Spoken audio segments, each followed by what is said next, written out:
What's good, GTA Nation? Welcome back to 6 Central. So, remember how I have been telling you for the last week to keep your eyes on that August 7th Take-Two interactive earnings call? Well, it just happened. And even though Rockstar already stole the whole show with that extended look announcement, this call still gave us our first real read on how GTA 6 is actually doing, some genuinely spicy comments from the CEO, and a couple of things I guarantee you the other channels are about to get completely wrong. So today, let's break down exactly what Take-Two said on August 7th, 2026, and just as importantly, what they very carefully did not say. If you are new here, this is 6 Central, where I give you GTA 6 news with zero clickbait and zero panic. I tell you what is actually confirmed, what is just spin, and what is pure hype. And this earnings call served up all three, so let's get into it.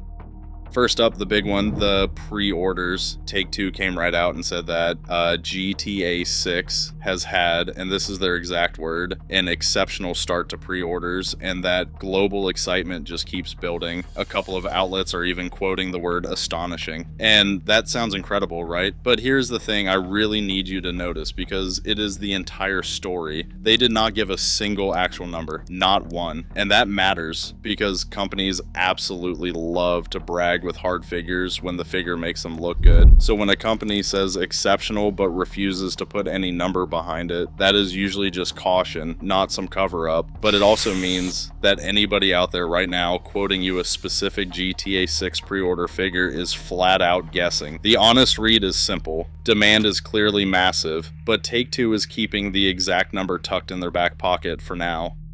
Now here is where the doom and gloom crowd is about to trip all over themselves. Take-Two Interactive reported total net bookings of $1.39 billion for the quarter. And yes, technically that is slightly down from $1.49 billion at the same time last year. And I promise you, some channels are going to slap on headlines like GTA 6 pre-orders disappoint or Take-Two revenue is dropping. Do not fall for it. Here's the context they're going to conveniently leave out. This quarter only captured 5 days of GTA 6 pre-orders, because they opened on June 25th and the quarter closed on June 30th, and a small dip in an otherwise quiet quarter with no massive new release in it is completely normal. This number is not the GTA 6 story. This is just the calm before the storm.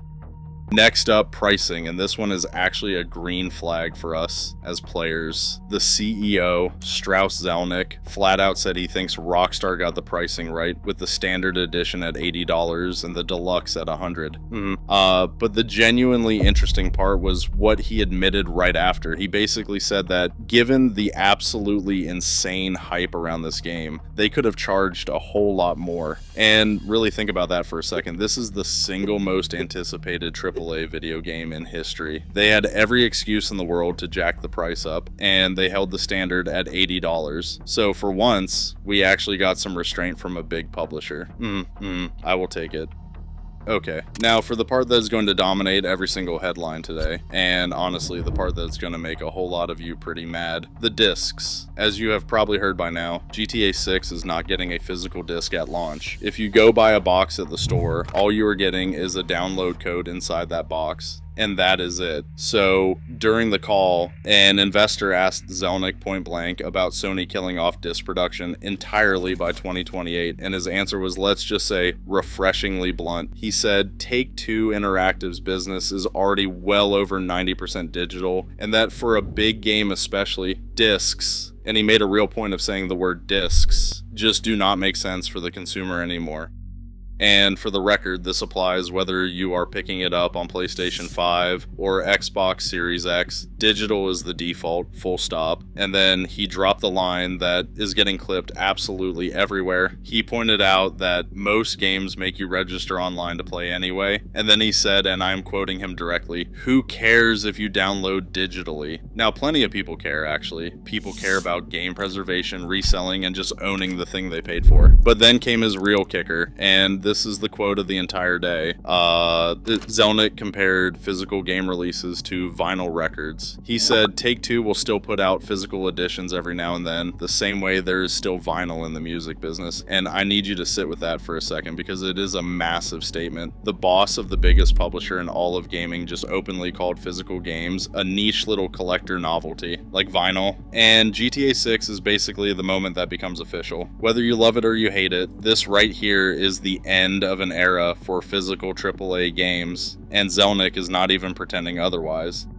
And there is one more thing from this call that ties directly back into that extended look we broke down. Zelnick confirmed that the Netflix partnership is, in his own words, a first of its kind, but when he had the perfect chance to hype it all up, he would not give up a single detail. He would not touch the runtime or say a word about what is actually being shown. And that is genuinely important, because it circles right back to what I told you before. Everybody out there is calling the August 27th extended look a full gameplay reveal. Some people are even speculating we will finally get a real look at Lucia and Jason in action, the two protagonists set in Leonida. But even the CEO of Take-Two Interactive, sitting right there on an investor call, would not confirm any of that. So if the guy in charge will not say it, then nobody actually knows for sure. It could absolutely be gameplay. We just do not have it confirmed yet, and I am not going to pretend we do. So let's pull it all together, because underneath all the headlines, this call actually told us a ton. 1, GTA 6 demand is, by Take-Two's own account, exceptional, but they flat out refuse to quantify it, so ignore anyone throwing around hard numbers. 2, those slightly lower net bookings, 1.39 billion versus 1.49 billion a year ago, are a total nothing burger, just 5 days of pre-orders inside a quiet quarter. 3, Rockstar deliberately held the price at $80 when they easily could have charged more. 4, the no disc, all digital future just got officially locked in, straight from the CEO's mouth, vinyl comparison and all, and that goes for your PlayStation 5 and your Xbox Series X. And 5, the November 19th release date is still standing tall, with Take-Two sounding what I would call cautiously confident, definitely not nervous. But now, I really want to hear from you, and be honest with me. Are you actually bothered that GTA 6 has no disc? Or have you already gone fully digital and you genuinely could not care less? And what did you make of that vinyl records comparison? Is Zelnick right, or is that just a billion-dollar company politely telling us to get over it? Drop your take down in the comments. I read every single one. And if you want GTA 6 news that actually cuts through both the hype and the panic, you already know what to do. Hit that subscribe button, hit the hype button below, and turn on notifications, because the second anything drops, especially that extended look on the 27th, 6 Central is going to be right here breaking it all down for you. Thank you so much for watching, and I'll catch you in the next one.